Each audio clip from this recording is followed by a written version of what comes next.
Hello and most welcome to 1056. Today I will talk about two different texts and compare them and see what is the breaking point between those two. We know today the method for understanding has always to come with a breakage, an asymmetric happening, and well, I compare two texts in order to make this asymmetric breakage, but the two texts will also be about an asymmetric breakage. So I do a double fold here, and I will start with a look at metaphysics as Derrida did, and a little conclusion about when he was looking at Saussure.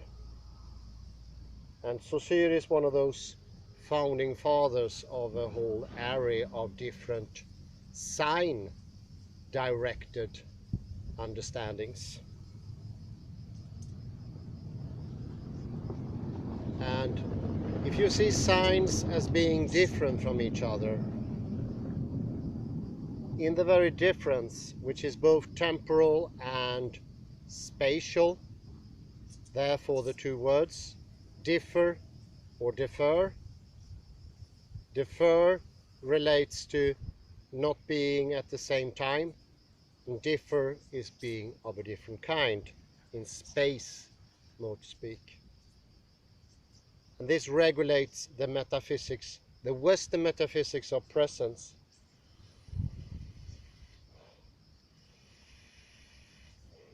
And this is the first text, this is Derrida. I will then compare it to Taleb's Antifragility, where he from a scientific viewpoint shows how knowledge is constructed, not like representation, not like presentation, not like this metaphysics of presence that, so to speak, Derrida looks at closer in his discovery or uncovering of Saussure.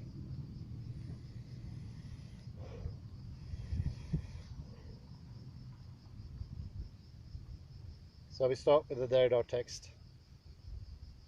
So Derrida points out within the metaphysics of presence, which is the underlying stratum in Western thinking, and it cherished the idea of an inner origin, like a presence within.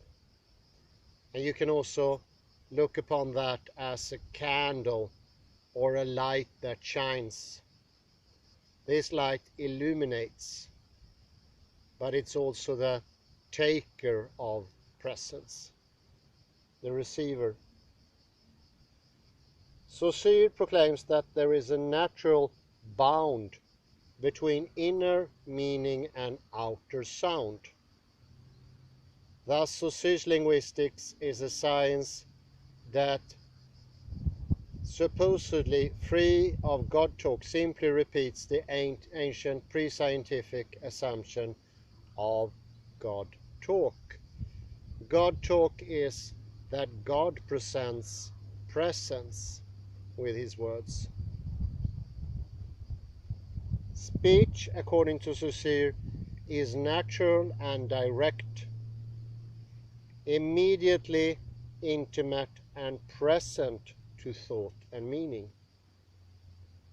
But Saussure degrades writing, asserts that it veils language, that is not a guise for language, but it is a disguise, that it is artificial, perverse, pathological, evil, degenerative, and only used in the absence of speech. Saussure also argues that just as speech is a way of representing inner meaning, writing is simply a means of representing sound or speech. If speech is a sign of inner meaning, then writing as sign of speech is twice removed from inner meaning. It is a sign of a sign.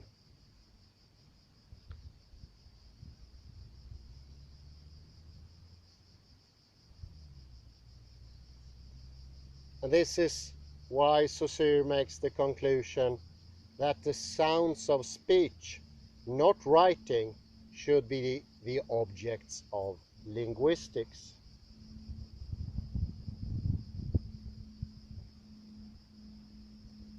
And as soon as you found a trace of logos somewhere, of course, Jacques Derrida is there and he wants to observe it carefully.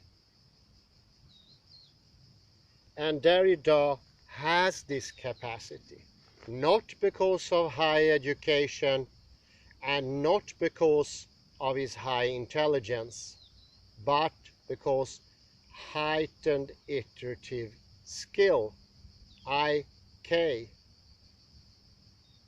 And that is a cumulative thing. And it has nothing to do with content. But this is a parenthesis so far. I will go further into that later on. So the first stage must be to see if Saussure privileges speech as central and natural because it's closer to inner meaning. Just as the logos, the word, and the sun are close to God. He marginalizes writing as perverted and evil. All that is needed for a second stage is a deconstructive reversal, revealing how writing can be seen as central in Saussure's own text.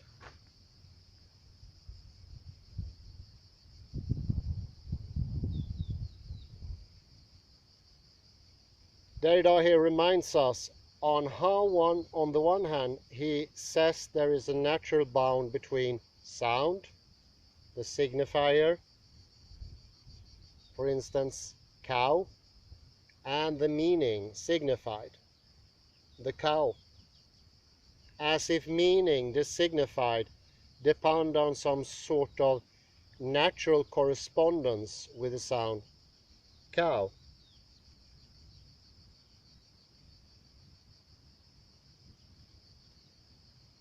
But Saussure also said that the link between the sound signifier, cow, and its signified meaning is just due to chance. In French, for instance, you say vache. In Spanish is vaca. In Arabic is paghara.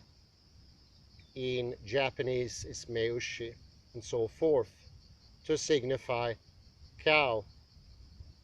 So there is nothing essential in the sound cow that relates it to its meaning.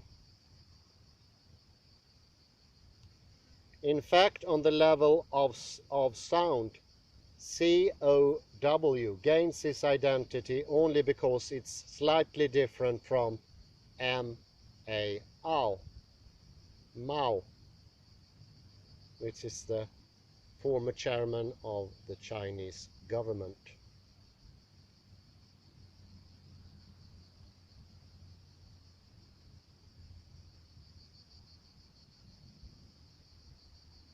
And this is only slightly different from Sao, which is only slightly different from Bao, which is only slightly different from Bout.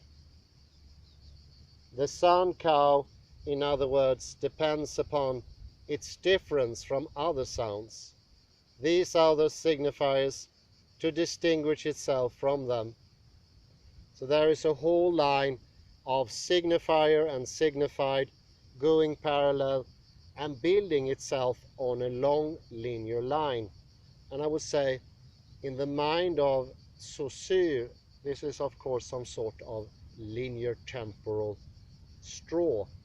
It's a line that goes from A to B.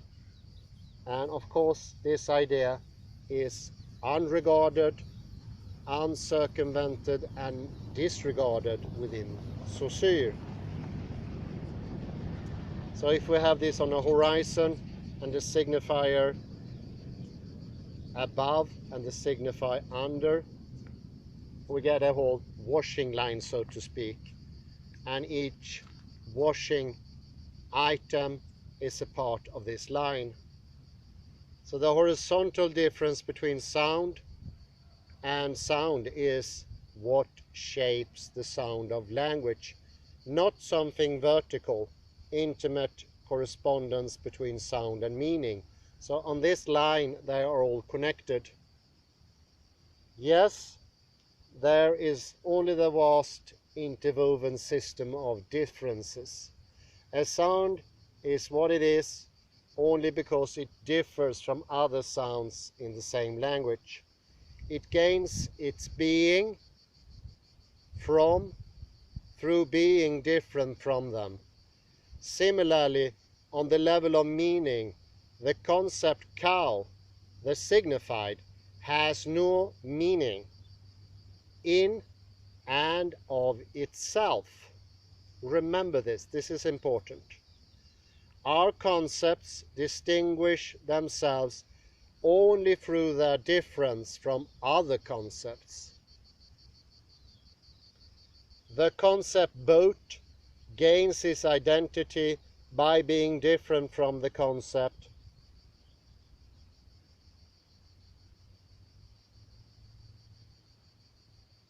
of ship or of yawl, whatever you want. So you can see that the signified do go under the same problem, or is, so to speak, under the same suspicion. So on the level of the concept, the signify, also there is only a system of differences. Isn't that interesting? This is what careful reading does. This is high iterative quality. And I would say Derrida has this accumulated thing. And there is no stable foundation in the system of differences. Which language is? For instance, if you didn't know English and wanted to know what a cow is, you would have to look up cow in the dictionary. But under the entry cow, instead of finding a meaning that would satisfy your search for a meaning, since you don't know English, you would only find a bunch of other sound.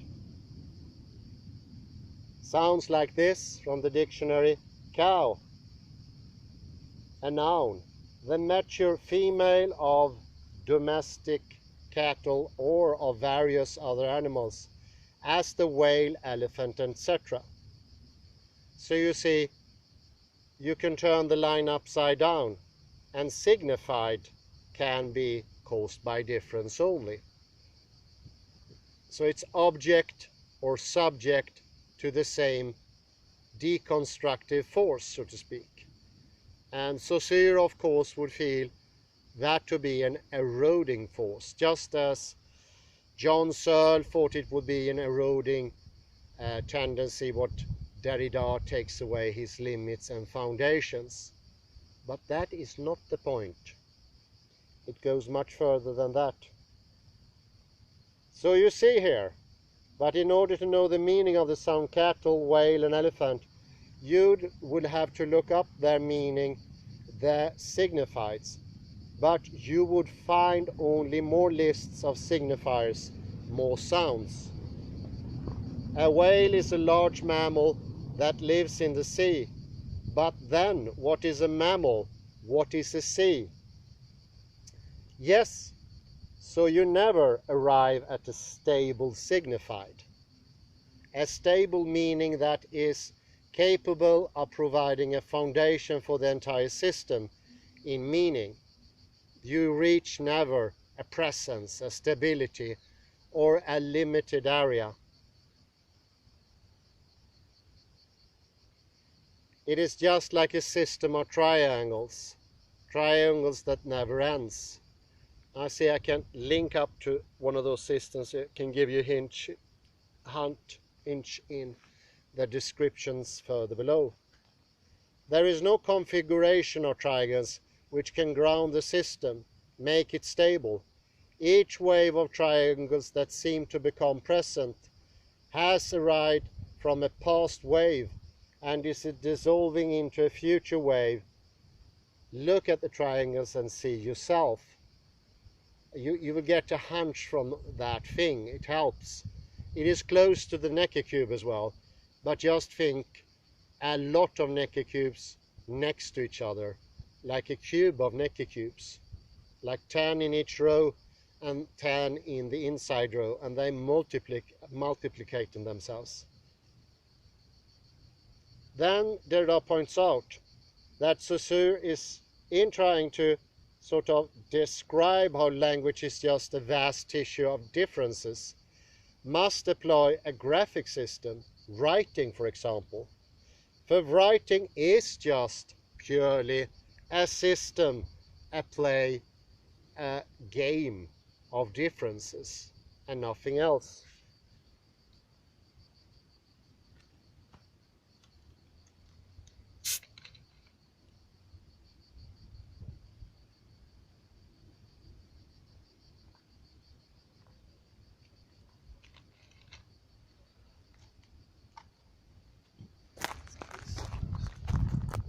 I was gonna put some.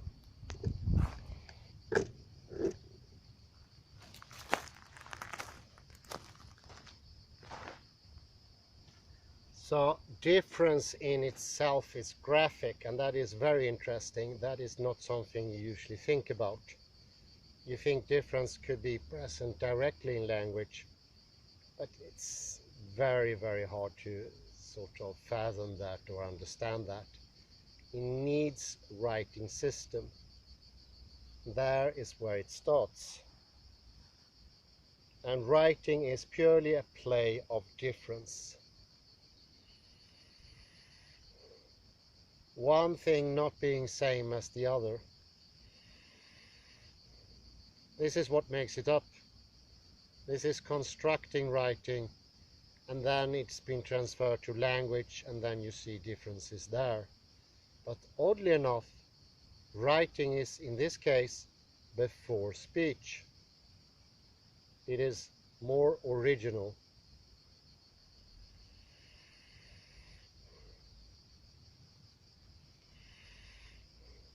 And I can imagine you can remember Barbara Twersky here. I put in her into one of the links. Barbara Twersky showed that high thinking comes from signs. Maybe not writing, but depictions. And in a way they are also purely difference. In a way that is extremely hard to find in language. It is easy to understand where it stems from. And we normally think that thinking is something absolutely non-material. Well, here comes a shock. It's not. Very far from. Actually, the very idea of non-material thinking is inducive of bad thinking. Bad thinking we can analyze, we can see, and that is something the second article is going to take up, and I hope I can encompass both articles in the same go here. But you can imagine two letters standing next to each other, for instance B and D, and you see that there are differences. And without a system of differences, language as a written thing would fall directly. And there it's so obvious, so we can understand it, and then we can transfer. This is decontextualized, as Barbara Twersky called it. Without written signs, we couldn't be able to do that. So the origin seemed to be situated in a place that Saussure didn't suspect. And he still has to agree with this.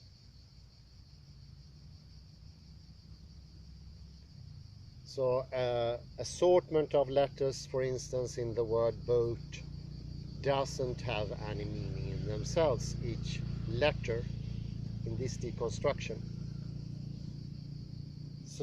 Saussure says that language is a system of differences with no stable positive elements, no unchanging linguistic atoms that might provide a foundation for language.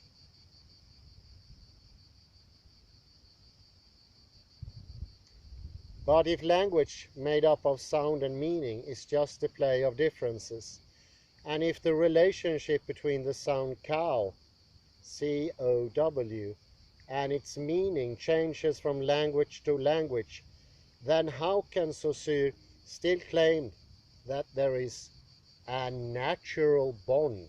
Do you remember that? A natural bond between sound and meaning. How can he privilege speech as the natural presence of meaning and trash writing as evil and absent from meaning? After all, Saussure himself explains, both the meanings and sounds of speech are systems of difference, just like writing. The sound, C-O-W, cow, is different from bow or wow, and the meaning cow is different from horse. It is the play of differences that make the sounds and meanings. And this play of difference in speaking is just like the play of difference in writing. For in writing, an R means nothing in itself, but is what it is because it is different from a T or an I, and so forth.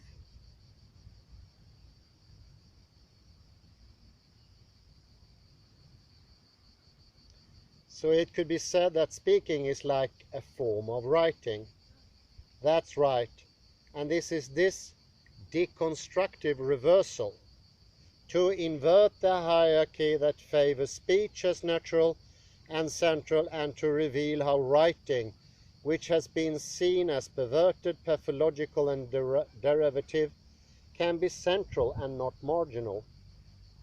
But Derrida does not stop at that, for to do so would be just to replace speech with writing. But what he does next is to show that neither the word speech nor the word writing is adequate to describe the more abstract play of differences, which they both are. Both speech and writing are just a play of differences. So Derrida is not simply reversing the hierarchy, making writing central and speech marginal.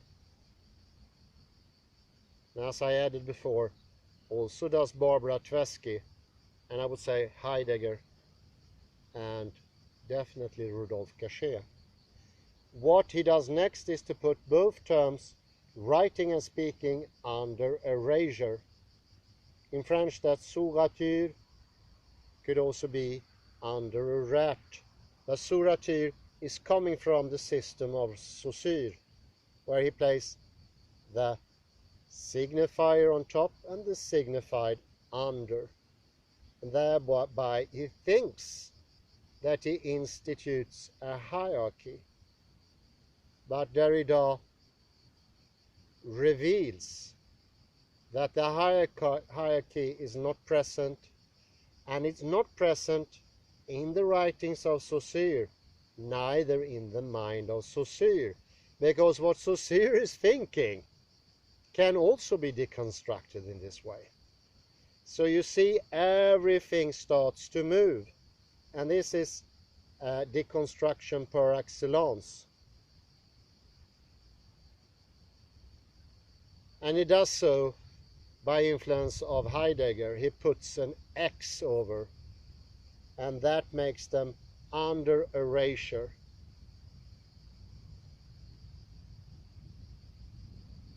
So both speech and writing therefore are inadequate to describe the more general play of differences common to both.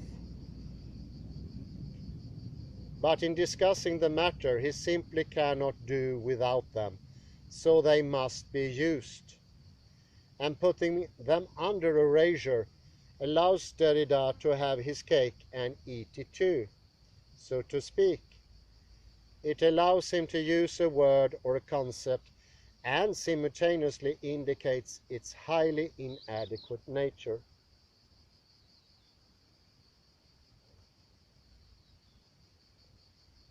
And it's in this process the idea of writing as the original.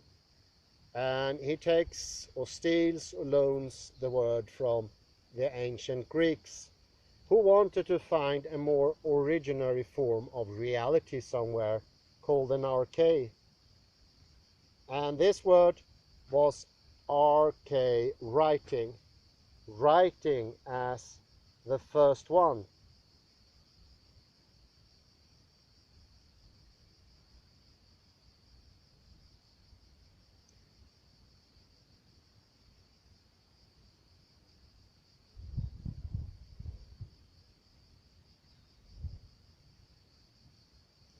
And arche writing is just a play of difference, really quite non-existent,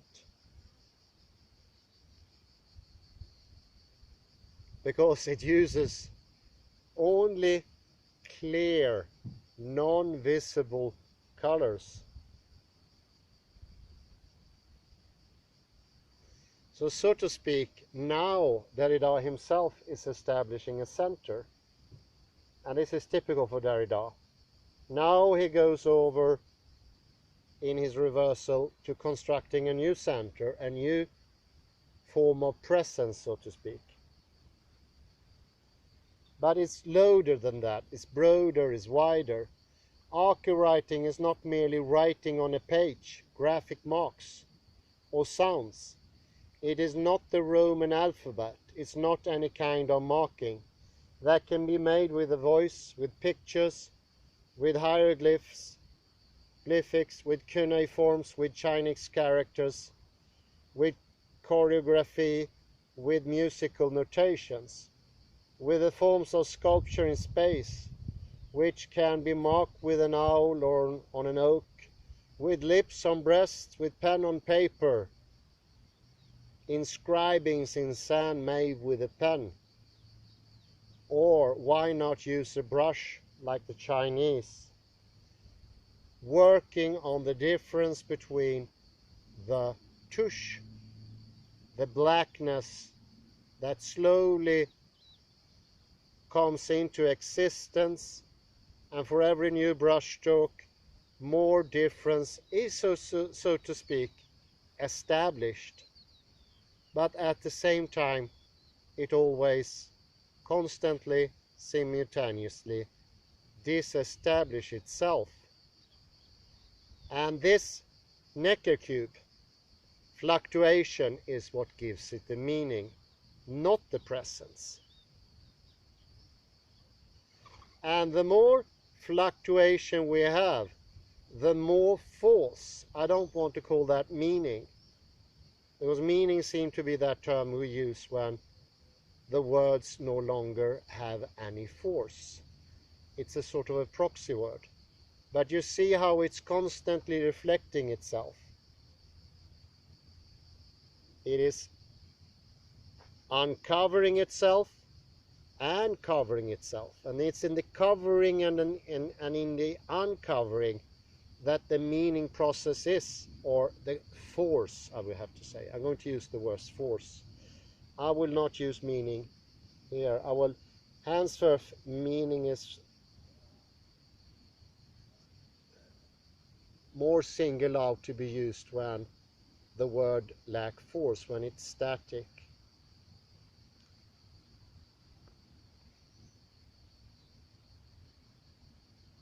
Arche writing is not a thing. It is the pure possibility of contrast, of difference. Arche writing makes possible the play of differences. So arche writing is what is before, but it also includes what comes after. That's why we say we make these drawings, we do this writing with transparency, with colorless color, because it's a before And here, of course, you get a little pointer to the why question. The why question lies in the before. And now all of a sudden, you enter into this dimension of force of meaning, or prana, when meaning is not just meaning, when the word speaks, like it used to be. When we read the grand masters and we understood and we philosophized, we intellectualized, because our thoughts they spoke and our words they spoke. Today all those things are highly marginalized.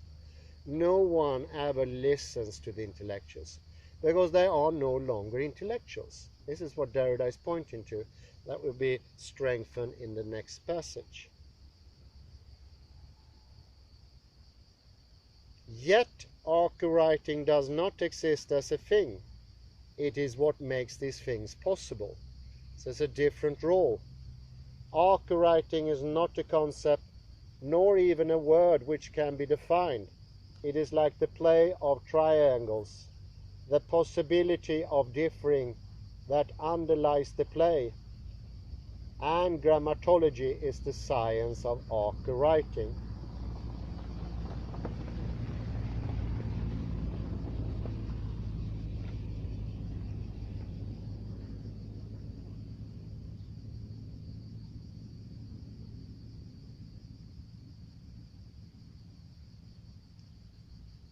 So are you beginning to understand here how the shifting that we would say from a perspective of level 1, the shifting of meaning, which is an obstructing something bad that needs to be stopped, that is the real force behind words.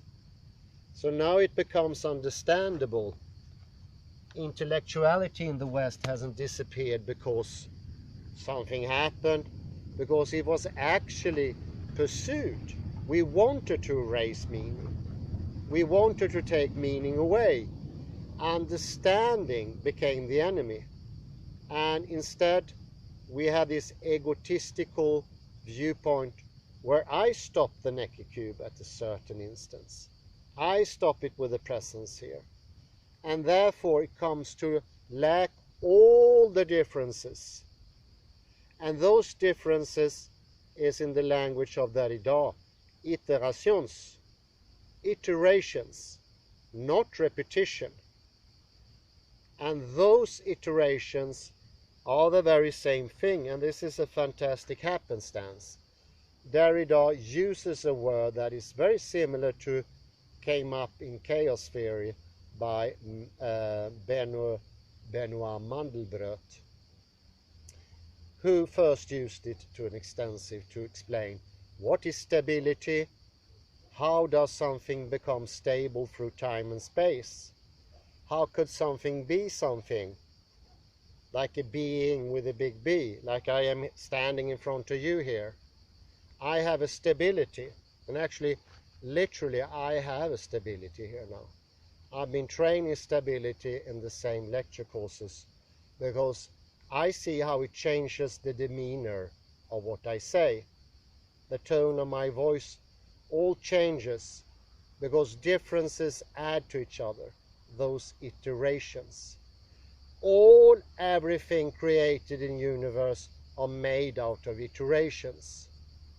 And the more of those iterations, which is a quantity, not a quality, a quantity of iterations, the more stable it is and the more force it will have. Whereas it doesn't have this difference iteration, it will be less stable, less enduring, less safe, less stable. So what Derrida is pointing to in Saussure is not trying to show that he's wrong or criticize him, never ever. But he shows that Saussure himself destabilizes himself, that his words don't speak, and somehow by helping him with arc-writing, his words can still come to some use. That's a helping hand. This is Sorge, caring, whereas modern intellectualism, all founded on analytical philosophy, is just the mere opposite. It is killing off knowledge, and it's also not helpful, because there is a morality in this. It's a moral attitude in the modern way, the analytical philosophy, and it's a bad demeanor. It's not, its purpose is not to help. It's egotistically establish a center that doesn't speak to anyone else. No one else understands it, and you don't understand yourself. But the demeanor is quite different. It's not helpful. Look into the YouTube clip. I will hopefully remember to link debates between Derrida and John Searle. And obviously he seemed a less helpful fellow, not a caring one. And he's almost threatening, because the modern system is based on fear. It's not based on attraction to knowledge. And I remember so clearly all those years in university, I never encountered knowledge, but I was told so many times to accept that as a fact. And Derrida says just the opposite. It's like a roaring voice that said knowledge can be had. Those people with that demeanor, and that's my own words, not Derrida's words, with that demeanor, they are not helpful. They don't want to have a perpetual humanity. They don't want to have perpetual souls or thinking or understanding. This grasping is not even understandable, what they're grasping for. It's taking away of the force in the language. And some other people have called that the meaning crisis in the Western civilization. And I would say meaning today is not used in that way at all. It's a hopeless word to some degree. But we can still use it, but do remember, my words means the following. It's taking away the meaning. It's giving a name to the voice. It is eradicating. And what the academia has been doing the last century is eradicating our history, our knowledge bases, trying to get rid of that. So in the end it will be just one monosemic signifier. And that is something that science doesn't agree within at all. And this is going to be the second leg on this. See if it's not too long yet already. No, I think I can fit that in.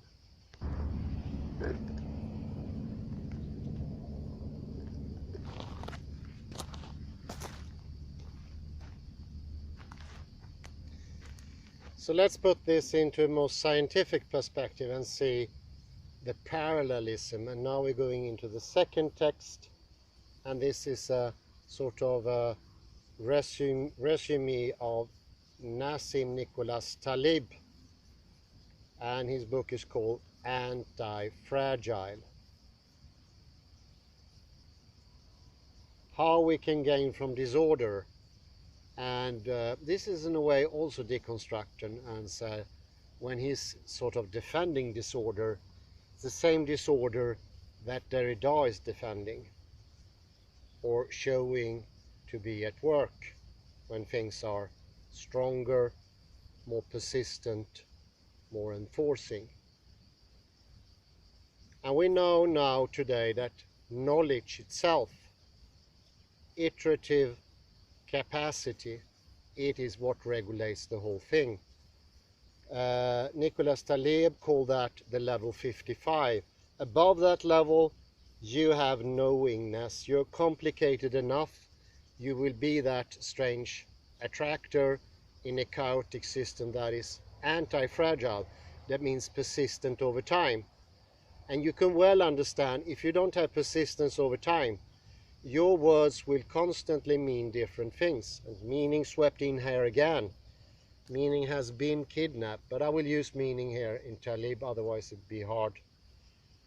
A meaning crisis means that our words don't mean anything, and most of intellectual endeavor today is renaming or looking at the content, and the content that can never be revealed. You can never ever see it.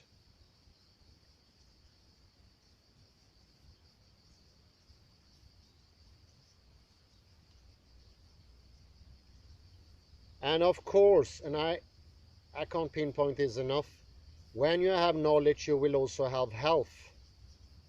Our system is a complexity of iterations, and it doesn't discern differences in that silly representational way. Sorry I say silly, but it is really a silly, naive thought. It's not something to be had by a proper grown-up person. To be strong there, because Searle, he doesn't seem to be strong, and he doesn't look like a grown-up, more like a snotty child, not having his private egotistical wishes sweeping through. Obviously, Derrida has the higher level. He can be self-aware, and this is also something that Rudolf Gachet pointed out in the Taint of the Mirror, and that is that if you want to be intellectual, you have to work with that, not by studying words, the contents, but train your whole system to get what he calls mirror stability. Otherwise, your thinking won't matter to yourself even, and neither your writing to yourself. It is just to demand, then you study properly, really learn something, you get better at all things. If you don't gain better self-esteem, stronger health, more balance, then you should complain, because then you're being fooled. Knowledge is not this new invention, a very defined thing that is so small it doesn't take in painting, even doesn't take in aesthetics, it doesn't take in happiness. It is just this narrow, small, repetitive box of copies. Horrible, I would say. And I absolutely agree with Iain McGilchrist.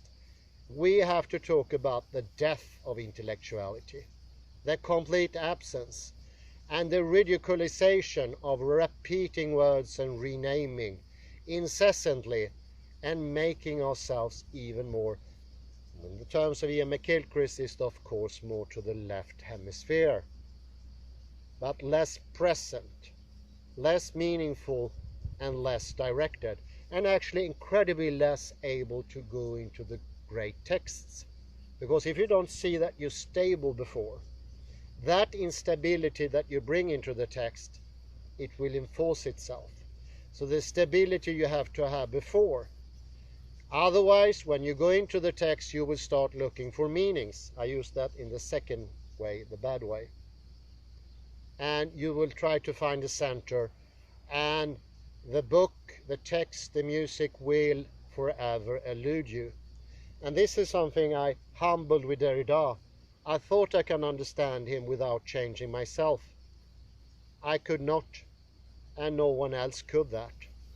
You need to become what Taleb called anti-fragile, because the only way of becoming smarter, opener, and having a thinking system that can take in deeper things is to become anti-fragile.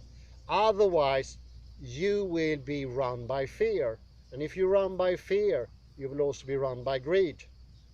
This is why Iain McGilchrist so cleverly calls classical physics, or the demeanor of the left hemisphere, for an attitude, a moral attitude. It's a moral decision to ignore the world, the people around you, and also the health of yourself and your intellect. Iteration, remember that now when we go into the text. I'm really helping you too much here. Big ideas from chapter 1. Fragile things break under stress, while anti-fragile things grow stronger and better. Fragile objects need to be handled with extraordinary care. like a carafe of glass or something similar.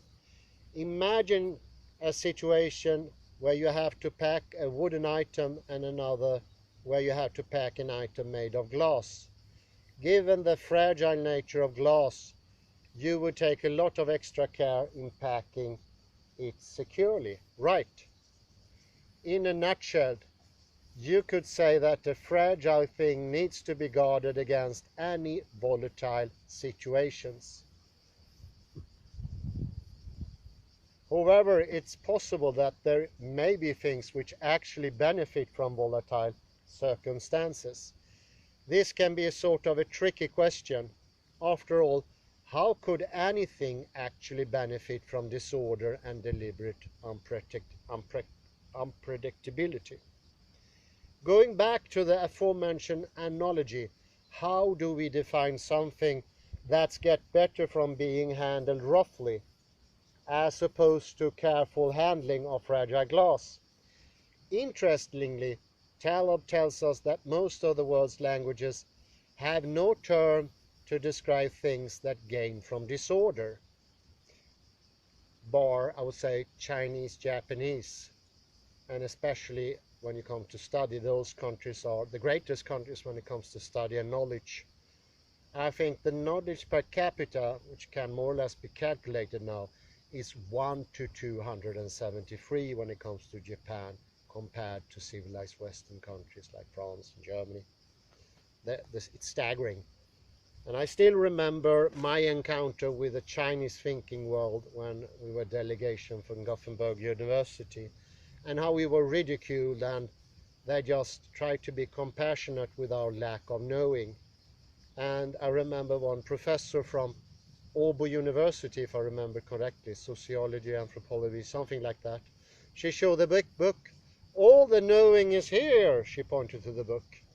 Well, it should be here, Chinese pointed to her body, because all intellectual things goes on here. We know that scientifically. This is what we know.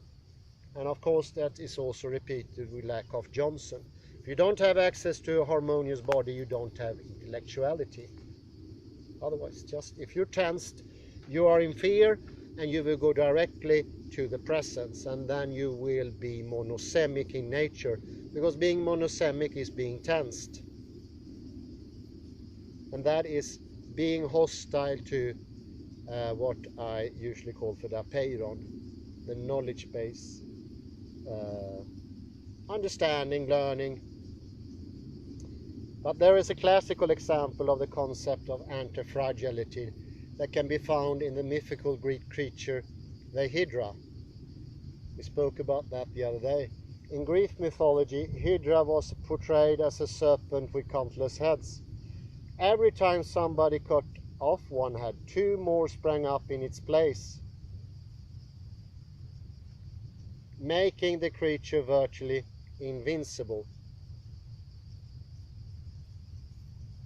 So in a way, Hydra profited from chaos and volatility rather than being harmed by it, and therefore we'd refer to it as anti-fragile. Like the Hydra, there are many things which in fact require stress, resistance, chaos, and even temporary failure in order to grow. These are the things we call anti-fragile. And I would like to add here, helping you out a bit more, that iteration is the foundation of everything stable. So naming it disturbances is true in some cases, but iterations is the stability. The modern view on stability is based on Newtonian classical physics, and it's in a way not true. And it's also caused by this new class of intellectuals who didn't choose their professions for want of knowledge, but just the very opposite, to further their posture. And the posture is like this: straightening yourself, being unbalanced, and telling what things are before they spring into the world. But with that little remark, a little parenthesis, sorry about that, we continue.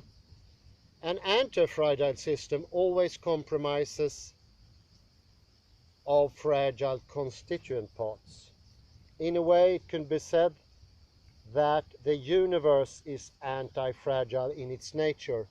Consider the evolutionary process which must put up with an enormous amount of resistance, volatility and chaos in order to grow and transform from an inferior life form to a superior one. Every evolution actually transforms the available chaos into new strength. This is how we evolve into thinking, walking, talking, tool-building human beings. However, there's another aspect to consider. While the evolutionary process is anti-fragile in its nature, its constituent parts are incredibly fragile. I mentioned earlier on the Milky Way or the galaxies. They're all made of different parts going in all directions. And they are like iterations, not copies, not repetitions. They make up the strength in the Milky Way, in any galaxy, in every structure in the whole universe, and not excluding thinking, especially thinking, so well proven by David Bradel, how intellectualization actually looks like. And that needs to be trained before reading, before learning, before studying, because otherwise your fear will bring the thing into chaos. And what is that fear if you put it into a galaxy? Well, then you want to have all the pieces of the galaxy being repetitions, copies, the same, from an original. And that will break any structure in the universe, any structure. Copies that are 100% are weak. It is even tough to know what that means in a sensible sense. I would change copies and repetition for weakness, lack of permanence, lack of strength, lack of truth. Because truth is a word we can use, and truth is gone today. Something Heidegger mentions, you need to go into the before world. Don't take my new words as being of sense. If you do that, give them sense, you kill them off. You obstruct understanding. They're not to be understood in translation, because that will put you once more back into the world of stability, of Saussure's differences, where he says that the above, the ones that signify, are more important than what they signify, the signified underneath. Destabilizing both, that Derrida seems to be doing, is not the thing. By showing it has two sides, like a Necky cube or this triangle, it shows there is an inherent strength to the text. And that becomes vivid as soon as you stop marginalization and prioritization. Because construct your whole world on a superficial take on true and false, that a truth that is only true in comparison by its difference is useless. It's no truth at all. No wonder no one believes in truths anymore. No wonder no one believes for a longer, prolonged time anymore. They change positions all the time.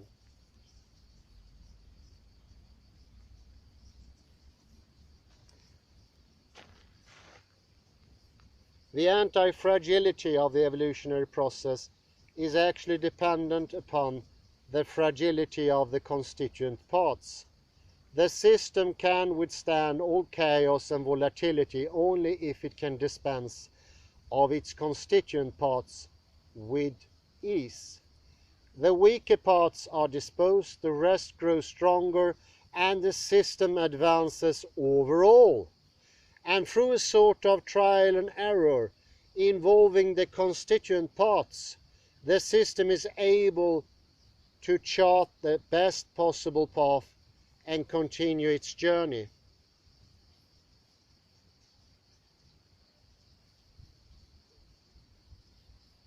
Antifragility can also be seen manifest in the economic systems. Economic systems evolve and improve in the face of chaos and unpredictability. In order to evolve, the constituent parts such as business, startups, corporations and banks often have to fail. These failures help the economy grow better overall and become more efficient. So it can be said the system to be truly antifragile, its constituent part must be fragile in nature. Take that over to a classical work, why not? Tale of Canterbury by Chaucer. I experienced that myself. This was the murder of that text. It was taken into constituent parts, to its very small parts, and made monosemic by the professor in literary science. And thereby, by thinking egoistically, non-knowledgeable, putting a center and using difference, he could make the text stronger. He destroyed it. And he was appalling. And I remember I had a classmate, George, he said, this is just frankly appalling. And he never got back to a literary course again, with all just reason. This was a violation of the text. And this is what these people do. They have a demeanor is not of a good purpose at all. Their own fear makes them want to make the text monosemic, meaning only one thing, which is an incredibly bad thing. And they haven't made themselves anti-fragile before. Don't never ever start reading before you are anti-fragile. You will always center the text. He did not have this knowledge, and instead he cut it apart. It was appalling, like cutting apart a rabbit or something similar. It did not look nice, and the result was a destabilized, like a galaxy that its constituent parts by some crazy monosemic person were made to be copies, originary repetitions. It will explode. That goes against the force of the universe. And as Joe said, this is going against the hand of God. Because Chaucer, according to George, I won't speak for him, was actually made by God in the guise of Chaucer. And it was an iteration. It was not exactly as God wanted it to be. It was an iteration, and that is true. George was a very wise man. He must have had an IQ of 220. I've never seen a man so shocked as him. It took me half a year to do the wise decision and stop my studies in that.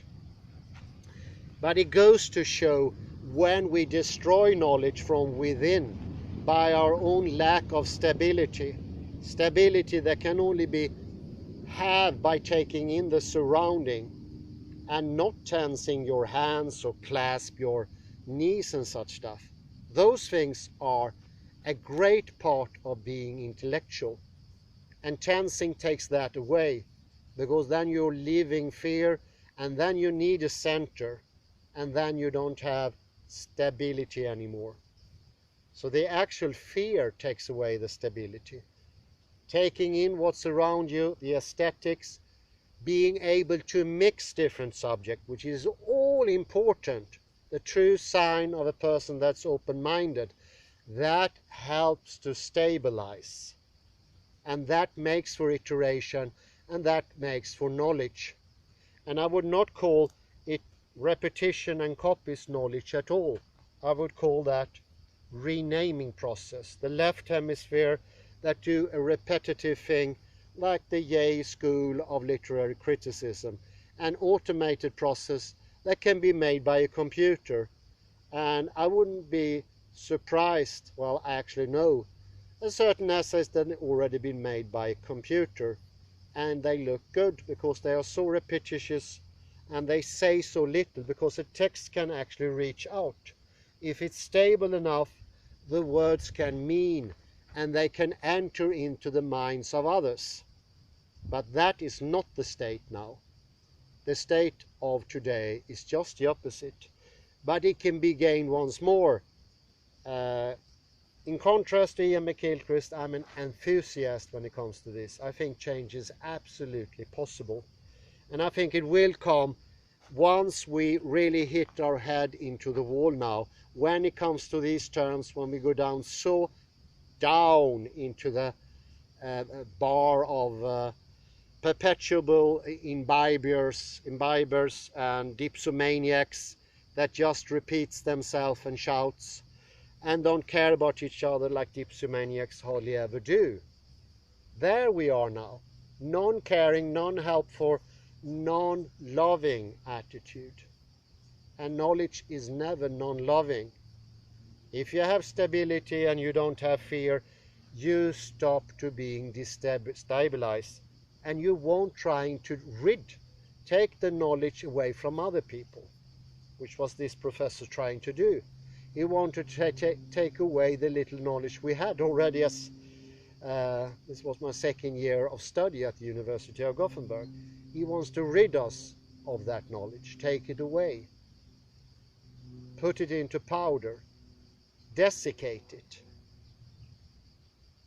take away its life, take away its ability to say something.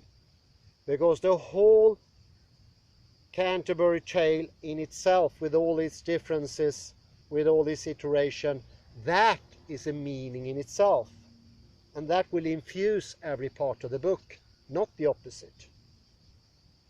It's like a galaxy that is strong. It will draw all the different parts in one singular direction. Direction we no longer have. It is proven, and Taleb takes it up that later, students and professors and doctors today change every 2 years completely, all what they say. They have to, otherwise they can't satisfy this emptied out soul in the need for new things to be renamed, because they don't have any new things. They rename the old things to make them look new. I had, during my studies, I studied 12 years, 5 renaming of one word, and that was discourse. I have 5 different names. This is what you do when you have no knowledge at all. And non-knowledgeable people get aggressive. And aggressiveness was, George pointed out, and so many more, and especially the Japanese delegation, that there was an aggressiveness. You become harsh. You don't care. And no longer there were any pubs, there were any no get-together, it was not friendship, it was not the voice of the friend. It was just the opposite, taking, and I felt that professor wanted to sort of sterilize my own knowledge, making me into a robot, making me to a left hemisphere, to use a McGilchristian neologism, make it to an Alexandroid of the left hemisphere, an automated machine that do simple automated stuff like a computer, but doesn't learn ever anything, nothing, zero. You lose learning, and you lose quite a lot on an annual basis, and that knowing can be very, very hard to recapture, but you lose, you do not gain anymore. And this is very clearly proven by what Iain McGilchrist has in his biggest work ever of the science of neurology and all sciences, I would say. The book in itself is enormous, and all that research material is pointing to an overtake with the left hemisphere, and this repetition, this taking things away and not understanding. And oddly enough, the left hemisphere doesn't even have an awareness. It can't understand what it says to itself. It's a non-understanding, because it doesn't take in anything new. That is only the region of the right hemisphere. That's the only access to reality. The left has none. So it feeds off its own substance, and it regurgitates that thing. It's always nervous. There are hardly any exceptions. I looked at 20 of the research reports in Iain McGilchrist yesterday. There are hardly any exceptions. It always leads to stress and bad health. It destroys your healthy, stable system that needs knowledge. Knowledge is not an extra supplement or something that Saussure thinks exists in some faraway transcendental world, way beyond the rainbow. No, knowledge is here, and it's in the body. As Lakoff said, the one who doesn't have a healthy body is not an intellectual, because it all starts with stability. This is where the thinking goes on. Consciousness is truly here, and then you can think clearly, and that thinking is a danken and denken. It's a thankful business. I won't go into more of Taleb this time, and I will return to him because he's very interesting. I hope that was parallel enough to sort of let the two subjects collide, but also see what parallels there were. And sometimes it can be very good with different vocabulary. They both used, for instance, the Derrida indirectly was positive with iteration. He was indirectly negative with chaos. But you see, it all goes to stability. So one should be open enough to be able to explain things differently. That is how understanding is made. Explaining in only one way is proven to be non-understanding. That never reaches understanding. That's the understanding of one who say, yes, I understand, with a stale posturized body. And that is just the opposite. I say thank you very much and have a very pleasant afternoon. Bye bye.